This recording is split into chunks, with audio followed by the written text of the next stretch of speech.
लो बच्चों, next chapter हमारा carbon and its compound. Carbon का सिंबल सी। ये क्या है? कार्बन एक एलिमेंट है। Carbon is an element. Clear? इसका एटॉमिक नंबर है 6। ओके, तो ये क्या है? Non metal. It is non metal. Carbon non metal है। क्लियर? और जो अमाउंट है कार्बन की वो प्रेजेंट होती है अर्थ के क्रस्ट में और एटमॉस्फेयर के अंदर, बहुत कम अमाउंट के अंदर।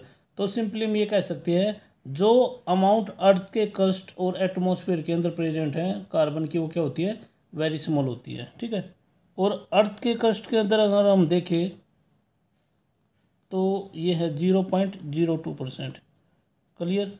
उसके अलावा एटमॉस्फेयर के अंदर ये जो मिलेगी 0.03%। और ये जो एटमॉस्फेयर के अंदर मिलेगी ये बेसिकली आपको कार्बन डाइऑक्साइड की फॉर्म में देखने को मिलेगी। जितने भी लिविंग ऑर्गेनिज्म है, लिविंग थिंग्स ऐसे प्लांट्स और एनिमल, ठीक है, वो बेसिकली बने होते हैं कार्बन कंपाउंड से, उनको बोलते हैं ऑर्गेनिक कंपाउंड्स। ठीक है, तो हम ये कह सकते हैं जो कार्बन एलिमेंट है वो प्रेजेंट होता है सभी लिविंग थिंग्स के अंदर। ओके, इसके अलावा बहुत सारी ऐसी चीज़ें हैं जो हम यूज करते हैं और वो बने होते हैं कार्बन कंपाउंड से। जैसे जो हम फूड खाते हैं, हमारा ग्रेन, पल्सीज, शुगर, टी और कॉफ़ी। और इसके अलावा जो फ्रूट और वेजिटेबल को हम यूज़ करते हैं अपने डेली पर्पज़ के लिए, उसके अंदर भी क्या होता है? कार्बन कंपाउंड्स होते हैं। क्लियर? जो कार्बन होता है वो क्या करता है? हमेशा कोवेलेंट बॉन्ड की क्या करता है? फॉर्मेशन करता है। Carbon always forms covalent bonds. जो कोवेलेंट बॉन्ड्स होती है मीन्स वो शेयरिंग ऑफ इलेक्ट्रॉन की वजह से जो बॉन्ड बनती है उसको बोलते हैं कोवेलेंट बॉन्ड। ठीक है। अगर हम इसके कन्फिग्रेशन की बात करें, कार्बन 6 KLMN 2 4, इसकी जो कन्फिग्रेशन आएगी 2 4, एल के अंदर 4 इलेक्ट्रॉन। ठीक है, तो इसकी जो आउटर मोस्ट सेल होगी वो होगी एल सेल। आउटर मोस्ट जो सेल होगी कार्बन की वो कौन सी है? एल। अगर हम इनर्ट गैस और नोबल गैस की बात करें तो हीलियम सेकंड नंबर पे, उसके बाद नियोन आपका 10 नंबर पे और आर्गन 18। ठीक है, हर कोई एलिमेंट इन जैसा बनना चाहेगा, नोबल गैस वाले एलिमेंट जैसा। क्यों? क्योंकि इनका जो आउटर ऑक्टेट होता है वो कम्प्लीटली फिल्ड होता है। ठीक है, अगर यहाँ पे कार्बन की वैलेंसी क्या है? 4। अगर कार्बन यहाँ पे क्या करे? 4 इलेक्ट्रॉन को दे दे तो क्या हो जाएगा? 2 हो जाएगा। अगर वो 4 को ले ले तो क्या हो जाएगा? नियोन बन जाएगा, 10 हो जाएगा। बट ऐसा पॉसिबल नहीं है। तो क्या करता है कार्बन जो एटम होता है इस इनर्ट गैस इलेक्ट्रॉन को अरेंज करने के लिए, ठीक है, अचीव करने के लिए क्या करेगा? इलेक्ट्रॉन को शेयर करेगा। ठीक है, यही रीज़न होता है कि जो कार्बन एटम है वो क्या करता है? इनर्ट गैस को अचीव करने के लिए क्या करता है? शेयर कर लेता है इलेक्ट्रॉन की। ठीक है, और उसकी वजह से क्या करता है? कोवेलेंट बॉन्ड की फॉर्मेशन कर लेता है। ठीक है,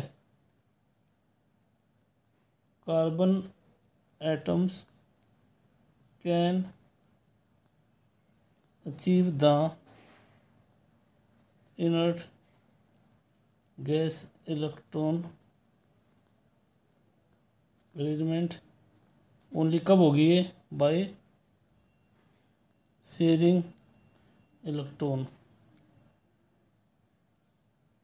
carbon always form covalent bonds. ठीक है, अगर हम वैलेंसी की बात करें तो कार्बन क्या है? एक टेट्रावैलेंट कंपाउंड है। Carbon is tetravalent. टेट्रा का मतलब होता है 4 वैलेंसी। ठीक है, 4 वैलेंसी। इसका मतलब क्या है, जो कार्बन की आउटरमोस्ट सेल है, ये जो एल सेल है, इसके अंदर क्या है, 4 वैलेंस इलेक्ट्रॉन है। क्लियर। तो कार्बन एटम क्या करेगा, जो ये आउटर मोस्ट सेल के अंदर 4 इलेक्ट्रॉन है, ये क्या करेंगे, इनको जरूरत पड़ेगी 4 और इलेक्ट्रॉन को क्या करने के लिए, लेने के लिए। तब वो क्या करेगा, अचीव करेगा एक स्टेबल इलेक्ट्रॉन अरेंजमेंट।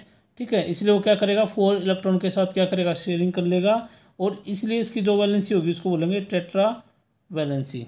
ठीक है, कुछ इस तरह ऐसे ये 4 इलेक्ट्रॉन, 1 2 3 और 4। A carbon atom has 4 electron in its outermost cells, so it require 4 more electron to achieve the stable electron arrangement which is gets by sharing of electron। Carbon atom के अंदर क्या है, 4 इलेक्ट्रॉन है और उसकी outermost cell के अंदर, तो इसलिए इसको क्या होगी, 4 इलेक्ट्रॉन की ज़्यादा और ज़रूरत पड़ेगी किसको अरेंज करने के लिए, एक स्टेबल इलेक्ट्रॉन अरेंजमेंट के लिए। ठीक है, वो कब होगा, जो वो क्या करेगा, शेयरिंग कर लेगा इलेक्ट्रॉन की। क्लियर। अब नेक्स्ट हमारा अकरेंस ऑफ कार्बन। कार्बन कौन कौन सी स्टेट के अंदर मिलता है। सो कार्बन,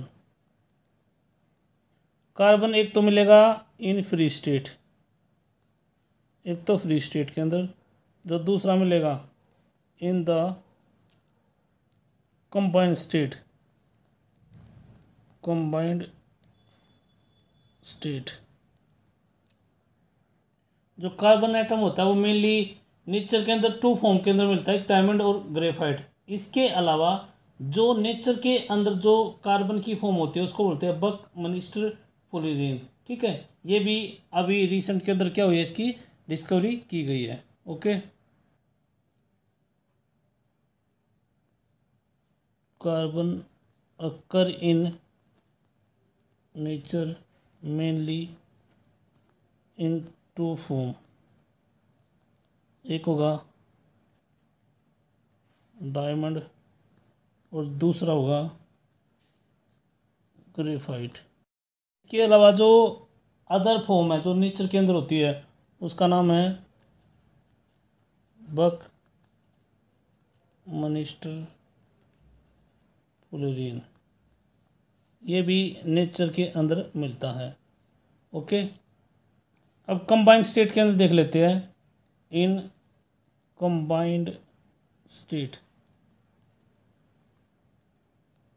कंबाइंड स्टेट की अगर हम बात करें तो जो कार्बन होगा वो कंपाउंड की फॉर्म में मिलेगा। क्लियर। इसके अंदर जो नेचर के अंदर मिलेगा वो किसकी फॉर्म में मिलेगा, कंपाउंड्स की फॉर्म में। अब सबसे पहले जो कार्बन डाइऑक्साइड होगा, carbon dioxide gas in air. ठीक है, उसके अलावा कार्बोनेट की फॉर्म में भी मिलेगा, कार्बोनेट की फॉर्म में मिलेगा। और ये जो मिलेगा कार्बोनेट की फॉर्म में लाइमस्टोन, मार्बल एंड चोक्स, इसके अंदर मिलेगा। ये फॉसिल फ्यूल की फॉर्म में भी मिलेगा, फॉसिल फ्यूल। उसके अंदर कौन कौन सा, कोयला, पेट्रोलियम और नेचुरल गैसेस। इसके अलावा वुड, कॉटन एंड वूल, इसके अंदर भी देखने को मिलेगा। इसके अलावा जो ऑर्गेनिक कंपाउंड्स होते हैं, जैसे ऑर्गेनिक कंपाउंड्स की अगर हम स्ट्रक्चर की बात करें, इसके अंदर जैसे कार्बोहाइड्रेट्स हो गया, फैट्स हो गया और प्रोटीन, इनके अंदर क्या मिलेगा, कार्बन वाले कंपाउंड देखने को मिलेंगे। ठीक है। Various physical form,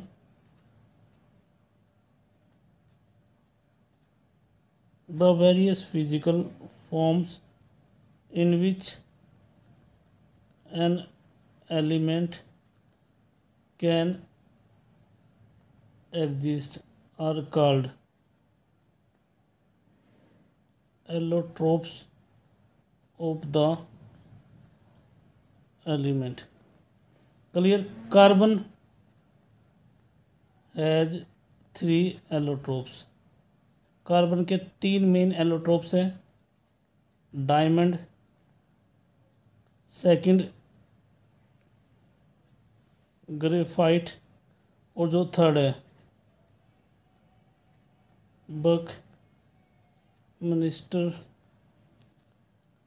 फुलेरीन। इसमें से डायमंड और ग्रेफाइट काफ़ी पुराने हैं, और जो ये बल मिनिस्टर फुलेरीन है ये अभी रिसेंट के अंदर इसकी डिस्कवरी की गई है। नेक्स्ट है एलोट्रोप्स ऑफ कार्बन का first diamond.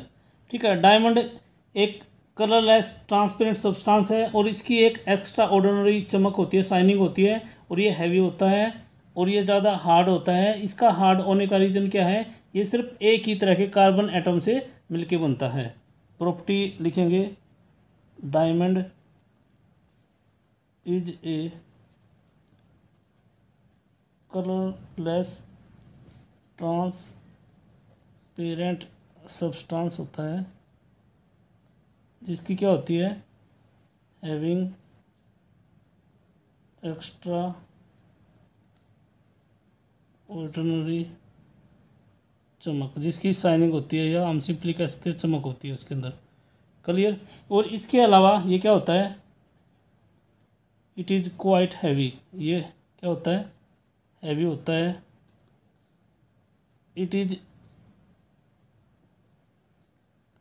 Extremely hard, hard भी होता है। क्लियर। और ये क्या होता है, हार्ड होने का रीज़न अभी बताया था मैंने, it is made up of carbon atom only. अब डायमंड का स्ट्रक्चर देख लेते हैं। ये एक बिग मॉलिक्यूल है कार्बन एटम का, इसको जेंट मॉलिक्यूल कहते हैं। इसके अंदर क्या होता है, अगर हम स्ट्रक्चर को ध्यान से देखें तो इसके अंदर एक कार्बन एटम क्या होता है, लिंक होता है 4 दूसरे कार्बन एटम के साथ, और जो लिंक होगा, जो जुड़ा होगा, वो होगा एक स्ट्रॉन्ग कोवेलेंट बॉन्ड के साथ। ठीक है। तो सिंपली हम ये कह सकते हैं, कोई भी डायमंड क्रिस्टल के अंदर कोई भी फ्री इलेक्ट्रॉन नहीं होता है। ठीक है। फ्री एटम नहीं होता है, जिसकी वजह से वो इलेक्ट्रिसिटी को कंडक्ट नहीं कर पाता है। तो हम ये कहते हैं कि डायमंड का जो क्रिस्टल है वो इलेक्ट्रिसिटी को कंडक्ट नहीं, और जो मेल्टिंग पॉइंट होगा इसका वो कितना होगा, 3500 डिग्री सेल्सियस। ठीक है। और ये क्या करता है, डज नॉट कंडक्ट इलेक्ट्रिसिटी। इस सेकंड वाले डायग्राम को ध्यान से देखिए, ये एक आपका कार्बन एटम है, ये 4 डिफरेंट कार्बन एटम के साथ जुड़ा है और स्ट्रॉन्ग कोवेलेंट बॉन्ड है। ये कार्बन एटम, ये 4 1 2 3 4 इन 4 डिफरेंट कार्बन के एटम से क्या है, ज्वाइंट है, किसके साथ, स्ट्रॉन्ग कोवेलेंट बॉन्ड के साथ। तो सिंपली हम ये कह सकते हैं, हर एक कार्बन का एटम क्या होता है, डायमंड के अंदर ज्वाइंट होता है 4 अलग कार्बन एटम के साथ। ठीक है। ये अरेंजमेंट है किसकी, कार्बन एटम की, डायमंड के अंदर। ओके। अब नेक्स्ट हमारा यूजेज ऑफ डायमंड। डायमंड के यूजेज देख लेते हैं। सबसे पहला जो डायमंड का यूज है वो होता है ज्वेलरी को बनाने के लिए। दूसरा इसका जो यूज किया जाता है, ये हार्ड होता है। कटिंग इंस्ट्रूमेंट, जो इंस्ट्रूमेंट होते हैं कटिंग करने वाले, उनको बनाया जाता है। ठीक है। कटिंग इंस्ट्रूमेंट बनाए जाते हैं, जैसे ग्लास कटर। ओके। लिखेंगे, डायमंड का जो यूज किया जाता है, is use for making jewellery. इससे क्या बनाई जाती है, ज्वेलरी बनाई जाती है। इसके अलावा it is use in cutting instrument. इससे काटने वाले इंस्ट्रूमेंट्स बनाए जाते हैं, जैसे ग्लास कटर्स। और जो नेक्स्ट एलोट्रोप्स है कार्बन का वो है ग्रेफाइट। ग्रेफाइट एक ग्रे ब्लैक कलर का ओपाक्यू सब्सटेंस होता है और ये लाइट होता है। अगर हम वेट की बात करें, कंपैरिजन करें डायमंड से, ग्रेफाइट लाइटर होता है देन डायमंड। और ग्रेफाइट सॉफ्ट होता है और स्लिपरी टू टच। अगर हम इसको टच करेंगे तो क्या होगा, स्लिपरी टच होगी इसकी। और ये क्या करता है, इलेक्ट्रिसिटी को कंडक्ट करता है। इसका अगर हम देखें बाहर से, ग्रेइस ब्लैक, उसके बाद ओपाक्यू सब्सटेंस होता है। और ग्रेफाइट का अगर हम वेट करें, graphite is lighter than diamond. Diamond से क्या होता है, लाइट होता है इसका वेट। और जो ग्रेफाइट होता है इज सॉफ्ट, ये सॉफ्ट होता है एंड स्लीपी टू टच। इसके अलावा ग्रेफाइट कंडक्ट्स इलेक्ट्रिसिटी, ये इलेक्ट्रिसिटी को क्या करता है। अब हमारा नेक्स्ट है स्ट्रक्चर ऑफ ग्रेफाइट। अगर हम स्ट्रक्चर कंपैरिजन करें ग्रेफाइट का और डायमंड का, दोनों अलग अलग होते हैं, ठीक है। जो ग्रेफाइट का अगर हम एक क्रिस्टल की बात करें तो उसके अंदर क्या होते हैं, लेयर्स होती है कार्बन एटम्स की और सीट होती है किसकी, कार्बन एटम की, ओके। और जो ये सीट लाइक स्ट्रक्चर होता है, इसकी वजह से जो ग्रेफाइट होता है क्या होगा, एक सॉफ्ट सब्सटेंस होगा, ठीक है। अगर हम एक इसके अंदर कार्बन एटम की बात करें, ठीक है, तो इसके अंदर ये जो कार्बन एटम आपको दिखाई दे रहा है, ये 3 अलग अलग कार्बन एटम के साथ ज्वाइंट होगा। और इसके अंदर जो फोर्थ, अब पता है कि कार्बन के अंदर 4 वैलेंसी इलेक्ट्रॉन होते हैं। जब हम बात करेंगे ग्रेफाइट की, तो ग्रेफाइट के अंदर क्या होगा, एक कार्बन एटम क्या करेगा, सिर्फ 3 वैलेंसी इलेक्ट्रॉन को यूज करेगा। जो इसके अंदर फोर्थ जो वैलेंसी इलेक्ट्रॉन होगा वो क्या होगा, फ्री रहेगा, ठीक है। और वो क्या करेगा, मूव करेगा। इस फ्री इलेक्ट्रॉन की वजह से ही जो ग्रेफाइट का क्रिस्टल होता है वो क्या करता है, कंडक्ट होता है इलेक्ट्रिसिटी। अगर इस स्ट्रक्चर को ध्यान से देखा जाए, ये फ्लैट लेयर है कार्बन एटम की, उसके बाद ये अगले वाली फ्लैट लेयर कार्बन एटम्स की। तो ये इस वाले लेयर के अंदर कार्बन एटम और ये वाला कार्बन एटम, या हम इस कार्बन एटम को देखें या इसको देखें, तो इनके बीच में क्या होगा, वीक फोर्स होगा। अगर मैं इस वाले लेयर के अंदर देखूं तो इन एटम्स के बीच में जो ये कार्बन के एटम है, ये और ये क्या होगा, स्ट्रॉन्ग क्या होगा, बॉन्ड्स होगी, ठीक है। बट इसके केस में क्या होगा, वीक फोर्स होगा। क्लियर। अगर आप ध्यान से स्ट्रक्चर देखिए ग्रेफाइट का, तो उसके पॉइंट्स देख लेते हैं। जो स्ट्रक्चर होता है ग्रेफाइट का वो डिफरेंट होता है डायमंड से। और जो ग्रेफाइट का क्रिस्टल होता है उसके अंदर क्या होती है, लेयर्स होती है कार्बन एटम्स की या सीट। जो ये सीट होती है उसकी वजह से, due to sheet like structure, ठीक है, जो क्या होता है सीट लाइक स्ट्रक्चर होता है, उसकी वजह से ग्रेफाइट क्या होता है, सॉफ्ट सब्सटेंस होता है। और ग्रेफाइट के स्ट्रक्चर के अंदर एक कार्बन जो एटम होता है वो ज्वाइंट होता है 3 दूसरे कार्बन एटम के साथ, और जो बॉन्ड होगी वो होगी कोवलेंट बॉन्ड, ठीक है। जिसकी वजह से क्या होता है, आपको पता है कार्बन के क्या होते हैं, 4 वैलेंसी इलेक्ट्रॉन होते हैं। 3 वैलेंसी इलेक्ट्रॉन तो क्या होते हैं, एक कार्बन एटम क्या कर लेता है, कोवलेंट बॉन्ड के साथ क्या कर लेता है, उसको यूज कर लेता है। जो 4th वैलेंसी इलेक्ट्रॉन बचेगा, ठीक है, उसकी वजह से क्या होता है, ग्रेफाइट क्रिस्टल क्या करता है, कंडक्ट करता है इलेक्ट्रिसिटी। अगर हम इसको कंपेयर करें डायमंड के साथ, तो डायमंड के केस में क्या होता है, एक कार्बन एटम क्या करता है, 4 कार्बन एटम के सबको क्या करता है, कोवलेंट बॉन्ड के साथ अपने उसमें हेड करके रखता है। अब नेक्स्ट हमारा यूजेज ऑफ ग्रेफाइट। ग्रेफाइट के यूजेज देख लेते हैं। यूज कहाँ पे होता है, ग्रेफाइट गुड कंडक्टर है किसका, इलेक्ट्रिसिटी का, जिसकी वजह से इसका यूज किया जाता है कार्बन और ग्रेफाइट के इलेक्ट्रोड को बनाने के लिए ड्राई सेल के अंदर। इसका जो दूसरा यूज है, इसका दूसरा यूज जो पेंसिल के लीड होते हैं, ठीक है, वो बनाने के लिए इसका यूज किया जाता है। और जो तीसरा इसका यूज है, ठीक है, वो किया जाता है जो फास्ट मूविंग पार्ट्स होते हैं मशीन्स के, उसका यूज़ किया जाता है लुब्रिकेंट के लिए, ठीक है। तो हम सिंपली कह सकते हैं इसका यूज़ लुब्रिकेशन के लिए किया जाता है, जो पाउडर ग्रेफाइट होता है उसका, ठीक है। तो सबसे पहले graphite is good conductor of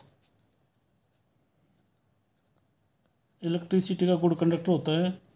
due to this, उसका क्या किया जाता है, due to graphite, due to this graphite is used for making carbon और ग्रेफाइट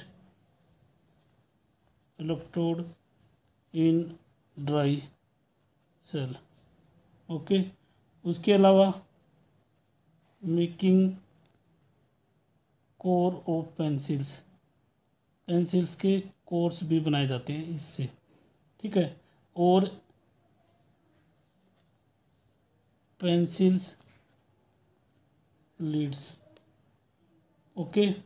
और इसका जो थर्ड यूज होता है, जो पाउडर्ड ग्रेफाइट होता है, is used as a lubricant for fast moving parts of machinery. Hello बच्चों, नेक्स्ट हमारा जो एलोट्रोप्स है बकमिंस्टर फुलरीन। ये भी क्या है, एक एलोट्रोप्स है, किसका, कार्बन का। और इसके अंदर क्या है, 60 कार्बन एटम्स है क्लस्टर के अंदर, और वो ज्वाइन करके क्या करे, एक स्पेरिकल मॉलिक्यूल की फॉर्मेशन करते हैं। It is an allotrope of carbon containing clusters of 60 carbon atoms joined together to form spherical molecules। इसका जो फॉर्मूला होगा, सो इट्स फॉर्मूला, जो इसका फॉर्मूला होगा C60 बोलेंगे। जो ये एलोट्रोप्स है, इसके अंदर क्या होता है, इसके अंदर कार्बन जो एटम्स है वो अरेंज है इंटरलॉकिंग की फॉर्म में। और वो जो इंटरलॉकिंग होगी किसके किसके बीच में होगी, हेक्सागोनल और पेंटागोनल रिंग्स होगी किसकी, कार्बन एटम्स की, ठीक है। ये कैसा है, it is a football shape, ये फुटबॉल शेप का होता है। इसके अंदर क्या होता है, स्पेरिकल मॉलिक्यूल होता है, जिसके अंदर क्या होगा, in which 60 carbon atoms are arrange in interlocking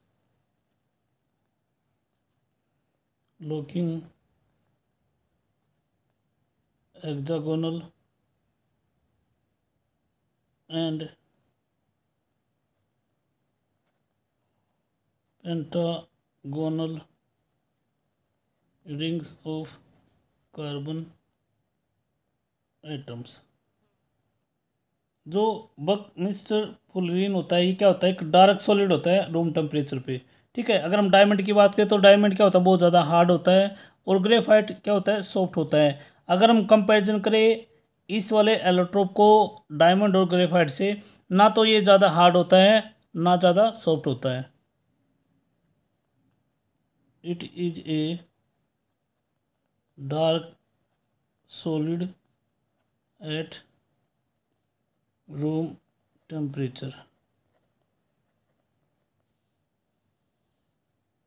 अब इसके स्ट्रक्चर को देखते हैं। अगर हम स्ट्रक्चर देखें बकमिंस्टर फ्लोरीन का, तो इसके अंदर 60 कार्बन एटम्स है, ठीक है। और फुटबॉल लाइक इसका स्ट्रक्चर है, जो इसके अंदर ब्लैक और ये जो ग्रे कलर के कार्बन एटम्स दिखाए गए हैं, ठीक है। इनके नंबर की बात करें तो आपको ये 60 नंबर के अंदर प्रेजेंट होंगे और इसका जो स्ट्रक्चर होगा ये बिल्कुल फुटबॉल जैसा दिखाई देगा। ओके।